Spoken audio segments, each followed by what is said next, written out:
Good morning students, welcome to my UPSC OTC. तो आज का जो थॉट फॉर द डे है वो है every day may not be good but there is something good in every day. है ना। हर दिन तो अच्छा होता नहीं है, वो ऑब्वियस रीजंस। हमेशा balance is the law of nature. Negative days अगर आएंगे तो पॉजिटिव भी आएंगे एंड पॉजिटिव आए तो निगेटिव भी आएंगे। अच्छे एंड बुरे एक साथ चलते हैं, है ना। लेकिन आप अगर ध्यान दोगे तो एक दिन में ना सब कुछ बुरा नहीं होता, कुछ अच्छाई भी होती है। बस हमें देखना पड़ता है, क्योंकि at the end of the day life goes on. हमें भी लाइफ के साथ चलना है, समय किसी के लिए रुकता नहीं है ना। तो उसलिए हमें कभी कभी पॉजिटिव चीज़ों को देखते हुए ही लाइफ में आगे बढ़ना चाहिए। क्योंकि अगर हम निगेटिव चीज़ों को ही देखते रहेंगे तो लाइफ तो चलती रहेगी, हम रुक जाएंगे एंड वो फिर हमारे लिए हानिकारक होगी। राइट। सो मान लो आपने आज पढ़ाई नहीं की, आपका दिन बेकार गया। ठीक है, तो एवरीडे में नॉट बी गुड, आज आपके लिए गुड डे नहीं था।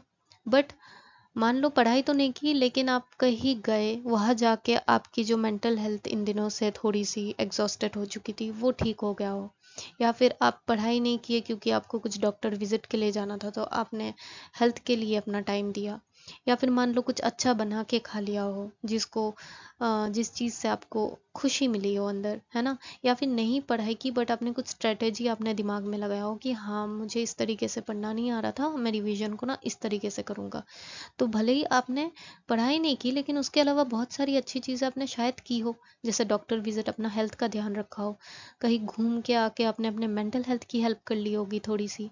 स्ट्रेटेजी अगर चेंज किया, क्या पता कल से वो स्ट्रेटेजी आपके लिए अच्छी काम करे। तो आपने आज खुद को वो टाइम देकर स्ट्रेटेजी आपने अपने लिए निकाल लिया कि कौन सा आपको फॉलो करना है। तो लाइक दैट, हर दिन में हर दिन अच्छा नहीं होता बट हर दिन में कुछ ना कुछ तो अच्छा मिल ही जाएगा, जिससे आप बोलकर खुद को सो सको। ठीक है ना। कुछ ना कुछ रहता है, वो हमें देखना पड़ता है, क्योंकि वो अगर हम नहीं देखेंगे तो हम रुक जाएंगे एंड समय चलता रहेगा। ठीक है। तो that was it for today, thought for the day. तो आज का न्यूज़पेपर एनालिसिस शुरू करते हैं फॉर 10 जुलाई 2024। तो आज हम इस न्यूज़ इंपॉर्टेंट टॉपिक्स के बारे में जानेंगे। तो चलिए शुरू करते हैं एंड जल्दी जल्दी हम अपना रिविजन्स कर लेते हैं। सो जो पहला न्यूज़ है वो है गैलेंट्री अवार्ड्स। क्यों प्रेसिडेंट ऑफ इंडिया ने हाल ही प्रेजेंट किया गैलेंट्री अवार्ड्स राष्ट्रपति भवन में। तो ये किसके ऑनर में दिया जाता है? It is instituted to honour the act of bravery and sacrifice. किनके? Officer and personnel of armed forces, lawfully constitute forces and civilians also. ठीक है। अनाउंस साल में 2 बार होते हैं। कब कब? एक रिपब्लिक डे पे, एक इंडिपेंडेंस डे पे। Okay. Gallantry award in the face of enemy, और एक होता है other than face in enemy. Okay. Face in enemy 3 type के होते हैं। एक है परमवीर चक्र। राइट। तो परमवीर चक्र में टाइप क्या है, थोड़ा सा कीवर्ड्स याद रखना, क्योंकि GS2 पेपर पॉलिटी के अंदर टाइटल्स अवार्ड्स ये सब आता है, तो कभी स्टेट PCS में आ जाए या फिर UPSC में भी आ ही सकता है। तो you have to know the basic difference about all this awards. Right. तो परमवीर चक्र में याद रखना कि 4 रेप्लिकास ऑफ इंद्र वज्र होते हैं। मतलब यहाँ पे अगर आपको डायग्राम देख रहा है, आप गूगल कर लेना, अगर यहाँ पे क्लियर आपको नहीं दिख रही है कि परमवीर चक्र, ये ना चारों तरफ, that is east west north south में ना, चारों तरफ किस चीज की रेप्लिकास होती है? इंद्रस वज्र। ठीक है। एंड बीच वाली जो सेक्शन है, यहाँ पे क्या होती है? State emblem. Right. State emblem is constant, ये तो रहेगा ही, है ना। ये हो गया हमारा परमवीर चक्र। जो दूसरा है महावीर चक्र, ये ओके यहाँ पे क्या है? That is the 5 pointed heraldic star. ये देखो स्टार, है ना। ये 5 पॉइंटेड स्टार हो गया with the point just touching the rim. Obviously ये रिम को टच कर रहा है ना स्टार का पॉइंट। एंड स्टेट एम्बलम ये बीच में। राइट। ये हो गया। देन वीर चक्र, द स्टार विल फीचर ए चक्र एट इट सेंटर। इनका जो स्टार है, देखो परम महावीर चक्र में स्टार थोड़ा सा मोटा है ना, एंड इधर थोड़ा सा थिन वर्जन में है, दिख रहा है। एंड बीच में क्या है? चक्र है। चक्र एट इट सेंटर, और चक्र के बीच में सेंटर में क्या है? स्टेट एम्बलम की वो क्या कहते हैं इसमें, दैट इज रेप्लिका, है ना। तो ये परमवीर चक्र, महावीर चक्र एंड वीर चक्र। तो डिफरेंस पता चल गई। यहाँ पे इंद्र वज्र स्टेट एम्बलम तो होगा ही, महावीर चक्र में क्या है? 5 पॉइंटेड हेरल्डिक स्टार और स्टेट एम्बलम तो होगा ही, और वीर चक्र में चक्र एट द सेंटर, फिर स्टेट एम्बलम तो बीच में होगा ही। और इनका जो स्टार है वीर चक्र की थोड़ी सी पतली है, आप डायग्राम में देख सकते हो। ओके, सो परमवीर चक्र, महावीर चक्र एंड वीर चक्र। अब जो गैलेंट्री एवर्ड्स होता है other then in the face of enemy कौन कौन सी होती है? अशोक चक्र, कीर्ति चक्र एंड शौर्य चक्र। ठीक है, तो ये अशोक चक्र, कीर्ति चक्र, शौर्य चक्र। तो क्या होता है इसमें सेंटर में? सेंटर में तो चक्र होता है सबका, इसलिए चक्र है ना, नाम में चक्र है, गोल सा दिख रहा है। एंड साइड में ना लोटस के पैटर्न के लीव्स, फ्लावर्स, बर्ड्स है, मतलब लोटस लीव्स, फ्लावर, बर्ड्स के यहाँ पे साइड में, यही डिफरेंस है इनमें। ठीक है, लोटस वाला फ्लावर का एंड बीच में चक्र, राइट। ये हो गया आपका gallantry Edward other then in the face of enemy. But इसको अगर प्रायोरिटी वाइज देखो, सबसे पहले कौन आता है? परमवीर चक्र, देन अशोका चक्र, देन महावीर चक्र, देन कीर्ति चक्र, वीर Chakra, Shaurya Chakra. That is PAMKVR।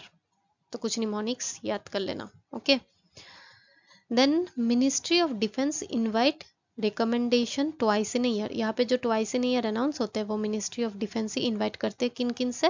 From the arm force and union ministry of home affairs.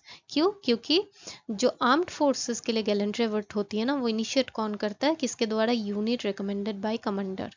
And जो सिविलियंस के लिए जो गैलेंट्री अवार्ड दिया जाएगा वो रिकमेंड कौन करता है? दैट इज द लिस्ट कौन मीन्स इनिशिएट कौन करता है? Union ministry of home affairs. तो इसलिए armed forces and union ministry of home affairs से मिनिस्ट्री ऑफ डिफेंस साल में 2 बार रिकमेंडेशंस लेता है कि आपने किन किन को सोचा है कि ये अवार्ड प्रेजेंट करना है। Okay, so I hope it is clear. Then चलिए नेक्स्ट न्यूज में चलते हैं, that is the drugs regulation in India. Okay, news में क्यों है? क्योंकि 36% of the pharmaceutical manufacturing unit जो है वो इंस्पेक्ट किया गया बाय ड्रग रेगुलेटर, तो वो शट डाउन हो गया है ना। And also quality standard match नहीं किया based on central drug standard और कंट्रोल ऑर्गेनाइजेशन। तो ये तो चलो न्यूज़ हो गई कि शट डाउन हुआ, क्वालिटी मेंटेन नहीं की है। तो हमें जानना है प्रीलिम्स पर्सपेक्टिव से कि कुछ कुछ ड्रग रेगुलेशन क्या है, ऑल्सो सम फैक्ट्स जो आपके मेंस एग्जाम में भी काम आएगी, है ना, नोट डाउन करके रखना। एंड प्रीलिम्स में कभी अगर स्टेटमेंट में आ जाता है तो you will be able to eliminate. So the drug, पहला हमारा जो रेगुलेशन के लिए जो हम इंडिया में यूज करते हैं for the drugs, that is drugs and cosmetic act 1940 and rules 1945। ठीक है, ये क्या करता है? ये रिस्पॉन्सिबिलिटी देता है किसे? सेंटर एंड स्टेट गवर्नमेंट को, दैट इज स्टेट रेगुलेटर जो होते हैं अपने अपने, for the regulation of drugs and cosmetics. As नाम में ड्रग्स एंड कॉस्मेटिक्स है तो उनके लिए देंगे ना। फिर ये गाइडलाइन भी प्रोवाइड करते हैं कि लाइसेंस इशू करते वक्त क्या क्या गाइडलाइन उनको फॉलो करना होगा in the case of manufacturing Ayurvedic, सिद्ध, यूनानी मेडिसिन।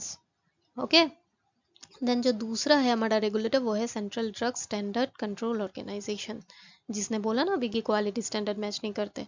तो ये क्या करता है? स्टैंडर्ड एंड मेजर्स, वो सेफ्टी क्वालिटी ड्रग्स का वो प्रिस्क्राइब करते हैं। ऑब्वियसली न्यूज़ में भी इसीलिए है। ठीक है, तो drugs, cosmetic, diagnostic end devices जो होती है कंट्री की, उसकी स्टैंडर्ड एंड मेजर किसके द्वारा प्रिस्क्राइब की जाती है? CDSCO। ओके, और market authorisation of new drugs, clinical trial standard, ये सब भी यही चेक करता है। So this are basic things, रट्टा मारने की जरूरत नहीं है, कॉमन सेंस वाली है, एक बार पढ़ लोगे आपको आइडिया तो हो ही जाएगा। देन दूसरा है drug controller general of India. ये हेड होते हैं किनके? जो हमने अभी पढ़ा, CDSCO के हेड होते हैं, head of the department responsible. अभी ये बनाएंगे मेजर्स तो अप्रूव करेंगे, हेड का काम है ना, तो अप्रूव करेंगे ये licence special categories of drugs such as blood and blood product, fluids, vaccine, sera in India, right. और स्टैंडर्ड भी सेट करते हैं regarding manufacture, sales, import, distribution. Obviously head है तो स्टैंडर्ड सेट भी कर सकते हैं वो, राइट।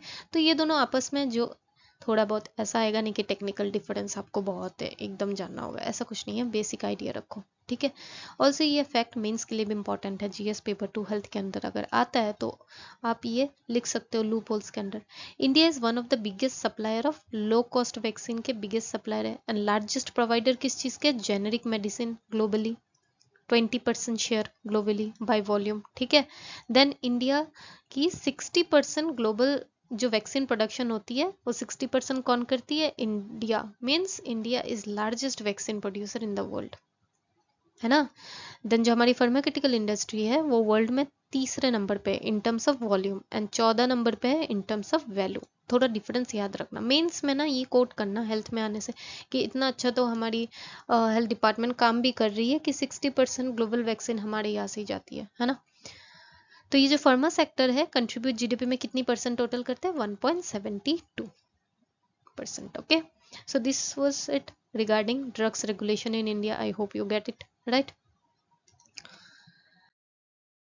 देन है हमारा एक्सियम 4। ये क्यों है न्यूज में, क्योंकि इसरो ना कि नासा, ठीक है, इसरो ने सिलेक्ट किया 2 out of 4 train Gaganyaan astronaut. Gaganyaan के एस्ट्रोनॉट 4 सिलेक्ट हुए थे ना गगनयान मिशन के लिए, उनमें से दो जन को सिलेक्ट किया गया to participate in Axiom 4 mission. तो ये क्या है, it's a private space flight to international space station. Okay, तो ये नासा के कोलैबोरेशन के साथ ये कंडक्ट किया जाएगा। एंड ये ऐसा नहीं कि पहली बार, this is the 4th private astronaut mission to ISS. Okay, spacecraft कौन सी होगी, स्पेस एक्स क्रू ड्रैगन। ये थोड़ी सी जाननी जरूरत होती है, स्टेट पीसीएस में कभी कभी इतने सारे फैक्चुअल्स पूछ लेते हैं, या स्टेटमेंट में मैच द फॉलोइंग कभी आ जाए तो काम आ जाएगा। ओके, तो इसरो ने शॉर्टलिस्ट किया 2 जन को फ्रॉम द 4 जो थे गगनयान, वहां से 2 जन को उन्होंने सिलेक्ट किया।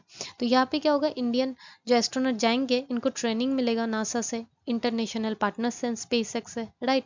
इससे क्या होगी, कमर्शियल एक्टिविटी स्पेस की ज़्यादा फैसिलेशन होगी, रिसर्च टेक्निकल डेवलपमेंट के बारे में हम ज़्यादा जान पाएंगे, स्पेस टूरिज्म हम एक्सप्लोर कर पाएंगे, बिजनेस इनोवेशन कैसे हम वहाँ कर सकते हैं कमर्शियल पर्पज स्पेस स्टेशन में, वो सब की भी जानकारी हमें मिलेगी, है ना। और ये एक्सियम 4 मिशन ऐसा नहीं कि वहाँ के लोगों की सिर्फ, it carries a diverse crew of astronaut, इसलिए इंडिया से भी उन्होंने लिया from different countries, right. And specific scientific experiment and test ही तो होगी ना, ऑब्वियसली जा रहे हैं उधर तो पार्टी करने नहीं जा रहे, ये सभी करेंगे, राइट। तो for the unique microgravity environment of space को वो टेस्ट करेंगे, एक्सपेरिमेंट करेंगे। अब इस गगनयान मिशन से 2 जन को सिलेक्ट किया गया, तो जान लेते थोड़ा सा गगनयान मिशन के बारे में। गगनयान मिशन इन इंडिया क्या था, to send 3-day manned mission. Okay, कहाँ पे, low earth orbit of 400 kilometre with a crew member of 3 and bring them safely back to India. Objective क्या थी, to demonstrate India's human space flight capabilities. तो इस mission के अंतर्गत 2 unmanned mission and 1 manned mission are approved by government. And ऐसा नहीं है कि इंडिया की पहली ये स्पेस फ्लाइट मिशन है, India is the 4th nation. Okay, पहले कौन कौन जा चुका है, यूएस, रशिया एंड चाइना पहले ही जा चुके हैं, ठीक है। तो it was all about Axiom 4 and Gaganyaan, है ना रिवीजन जल्दी जल्दी। Then Kaziranga national park in news, because बहुत सारे वाइल्ड लाइफ अपनी लाइफ खो रहे हैं, वाइल्ड लाइफ लॉसेस हो रही है फ्लड्स के चलते। तो जान लेते हैं काजीरंगा के बारे में। It's a tiger reserve also, national park तो है बट टाइगर रिजर्व भी है सिंस 2007, एंड इसको 1985 में वर्ल्ड हेरिटेज साइट भी घोषित कर दिया गया था। एंड राइनो कंजर्वेशन एफर्ट्स के लिए तो पार्क जाना ही जाता है। Also it's an important bird area bye bird life international के द्वारा भी रिकॉग्नाइज किया गया है एज इम्पोर्टेंट बर्ड एरिया, है ना। डिक्लेयर नेशनल पार्क डिक्लेयर कब हुआ, 1974। 2/3 ऑफ द जो वर्ल्ड पॉपुलेशन 1 हॉर्न राइनोसोरस है यहाँ पे रहते हैं। Okay, vegetation is eastern wet alluvial grassland, semi evergreen forest and tropical moist deciduous forest, right. अब यहाँ पे एक थोड़ा कैची पॉइंट है, काजीरंगा में world's most one horn rhino पाया जाता है, एंड दूसरे नंबर पे है पवितरा वाइल्ड लाइफ सेंचुरी जो कि फिर असम में ही है। ओके, बट देन जो डेंसिटी है वन हॉर्न राइनो की, जो density in terms of number Kaziranga में सबसे ज्यादा है, दूसरे में पवितरा, बट डेंसिटी सबसे ज्यादा किसकी है, Pobitora wildlife sanctuary and then Kaziranga. तो ये कैची पॉइंट याद रखना, ओके। और जो सबसे ज्यादा कंजर्वेशन एफर्ट्स दिया जाता है काजीरंगा में, वो 4 बिग स्पीशीज पे दिया जाता है, कौन कौन, rhino, elephant, royal Bengal tiger and Asiatic water buffalo, ये 4 एनिमल। कौन सी नेशनल हाईवे पास होती है, 37, कभी आ जाते हैं, ज्योग्राफी में है already syllabus, part of our syllabus. और it has more than 250 seasonal water bodies and Diphlu river. तो ऑब्वियसली इतनी सारी वाटर बॉडीज है तो फ्लड्स में तो कंडीशन खराब होनी ही है ना। एंड दिस नेशनल पार्क का लोकेशन कभी ईस्ट टू वेस्ट फिर नॉर्थ टू साउथ आ जाता है, तो आपको ध्यान रखना है, रायमोना, मानस, ओरांग, दिस इज काजीरंगा, नामेरी, डिब्रू साइखोवा, दिहांग पेटका, कौन से साइड में कौन सा है, थोड़ा सा बस याद रखना, थोड़ा सा आइडिया रखना, ओके, सो दैट एग्जाम में आप सही कर पाओ ये सब चीजें। देन वर्ल्ड जूनोसिस डे, ये कब था? आज नहीं था, लेकिन न्यूज़पेपर में जूनोसिस के बारे में आज था। बट ये था कब? कब ऑर्गेनाइज किया गया था? By department of animal and husbandry and daring, 6 जुलाई को। ओके किसके नाम से, ये किसके ऑनर में सेलिब्रेट किया जाता है? Louis Pasteur. क्यों? क्योंकि उन्होंने एडमिनिस्टर किया था फर्स्ट सक्सेसफुल रेबीज वैक्सीन। जो रेबीज है, जूनोटिक डिजीज है, कब किया था? 6 जुलाई 1885। एंड तभी से 6 जुलाई को हम क्या करते हैं? Celebrate as world zoonosis day. तो जूनोसिस जो होता है वो इन्फेक्शियस डिजीज होता है, जो एनिमल से ह्यूमन तक भी पहुंच सकता है। डिजीज के नाम जैसे कि rabies, anthrax, influenza, Nipah, COVID, brucellosis, tuberculosis, ये सब एनिमल से ह्यूमन तक ट्रांसफर हो सकते हैं। कॉस्ड बाय पैथोजेंस, जो भी बैक्टीरिया, वायरस, पैरासाइट, फंजाई, ये सबसे तो होना ही है। फिर नॉन जेनेटिक डिजीज क्या होता है? जो सबसे ज्यादा इफेक्ट किसको करता है? लाइफ स्टॉक को।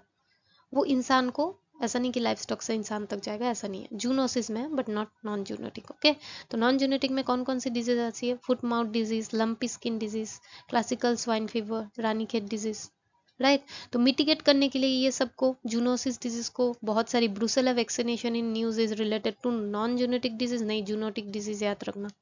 ओके रेबीज वैक्सीन, ये सब चलाया जाता है एक एक इनिशिएटिव गवर्नमेंट के द्वारा। ओके देन 60% जो डिजीज होती है उसमें 60% डिजीज में जूनोटिक होती है and 70% originate from animal only. मतलब जितनी भी डिजीज होती है तो 60% of the disease are zoonotic, जो एनिमल से इंसानों तक पहुंच सकती है, एंड उसमें से 70% आर फ्रॉम एनिमल्स ओनली। ठीक है। वैसे तो इंडिया अकाउंट्स फॉर, ये सारा फैक्ट्स लिख के रखना, मेंस में लाइफ स्टॉक पे क्वेश्चन आएगा GS paper 2, you can give the recent example, you will have the extra pinch of marks. India account for 11 to 18% of global livestock and poultry population. तो obviously हमें zoonotic ये सब चीज़ों में ज़्यादा aware रहना होगा, because we contain the global 11 to 18% of such population, है ना। Also India is the largest producer of milk, तो अगर यहाँ जूनोटिक ये सब आ गया तो हमारा इकोनॉमी हैम्पर होगा, तो we should take care of it. तो that is the largest producer of milk कौन? India. And second largest producer of egg भी है कौन? India. Second largest and largest, याद रखना। देन हमारा आज last news of the day, that is facts. Facts क्या है? फ्लड्स तो ऑनगोइंग असम में है, जो बहुत लोगों को डिस्प्लेस कर चुका है, कितने सारे crops, wild life and displacements कर रहा है ना। तो इसलिए थोड़े फ्लड्स के बारे में जानते हैं। 3 प्रकार के फ्लड्स होते हैं, flash flood, river flood, coastal flood. Flash flood means जो रैपिड एंड एक्सेसिव जो बारिश होती है ना, मान लो 5-6 घंटा लगातार बहुत जोरों की बारिश, तो फ्लैश फ्लड सिटी में हो जाती है ना कभी कभी। रिवर फ्लड जब कंसिस्टेंटली 10-20 दिन की बारिश हुई या फिर स्नो मेल्ट हुआ, तब होता है रिवर फ्लड। कोस्टल जो स्टॉर्म सर्जेस होती है, ट्रॉपिकल साइक्लोन, सुनामी से जो वहाँ पे फ्लड्स सिनारियो होती है, उसको कहते हैं हम कोस्टल फ्लड्स। तो इंडिया की जो टोटल ज्योग्राफिक एरिया है दैट इज 329 मिलियन हेक्टर, उसमें से 40 मिलियन हेक्टर फ्लड प्रोन है। ये सारे फैक्ट्स नोट करो, एग्जाम में you have to write it. Okay floods का क्वेश्चन आया तो it will give your answer a good look ना, प्रेजेंटेशन अच्छा दिखेगा आपको। देन फ्लड रिलेटेड जो डैमेज है ना वो इंक्रीज हो रहा है, ऐसा नहीं कि घटा है। पहले अराउंड 1000 समथिंग करोड़ के थे, बट 96 से लेके 2005 तक इतने करोड़ के डैमेज होते हैं, तो कितना सारा डैमेज होता है ना। तो इन सारे इनिशिएटिव में इनका भी रोल होता है, नेशनल डिजास्टर रिस्पांस फोर्स। तो इनके बारे में थोड़ा जान लेते हैं। ये कंस्टिट्यूट हुए थे कौन से एक्ट के under? National that is disaster management act 2005। Okay जो रेस्पॉन्सिबिलिटी है मैनेजिंग डिजास्टर इन इंडिया किस पे होती है? State government. And nodal ministry central government के कौन होते हैं? मैनेजमेंट फॉर जो नेचुरल डिजास्टर नोडल मिनिस्ट्री होती है ministry of home affairs. Okay तो यहाँ पे ट्रेन पर्सनल होते हैं जो स्पेशलाइज्ड रिस्पॉन्स देते हैं during disaster, that is NDRF. और एक थी न्यूज में भैरव कुंड एलिफेंट कॉरिडोर, तो ये अगर यूपीएससी वाले अगर देख रहे हो कहाँ पे है, ये असम में ही है, असम में ही पाई जाती है। Okay and it is essential because migratory route, ताकि एलिफेंट की हो अच्छे से, है ना। एंड डिफरेंट फॉरेस्ट पैचेस के थ्रू वो जाए, गुजरे, एनिमल और ह्यूमन कॉन्फ्लिक्ट थोड़ी सी कम हो जाए, राइट। तो it was all about the facts of the day. Then quiz for the day, आप ये आंसर जरूर से करना कमेंट सेक्शन में। ओके कल का आंसर कि which of the following can have the social security coverage under employment state insurance scheme. Hotel भी कर सकते हैं, मोटर ट्रांसपोर्ट अंडरटेकिंग भी कर सकते हैं, न्यूज़पेपर स्टेब्लिशमेंट भी कर सकते हैं, प्राइवेट मेडिकल इंस्टीट्यूट भी कर सकते हैं। So the answer is D 1 2 3 4। Okay, so that is it for today, guys. I hope you like the session. If you like the session, do comment the answer, okay, in the comment section. Quiz का answer बोलना, ठीक है? तो चलो, happy studying, take care and have a good day.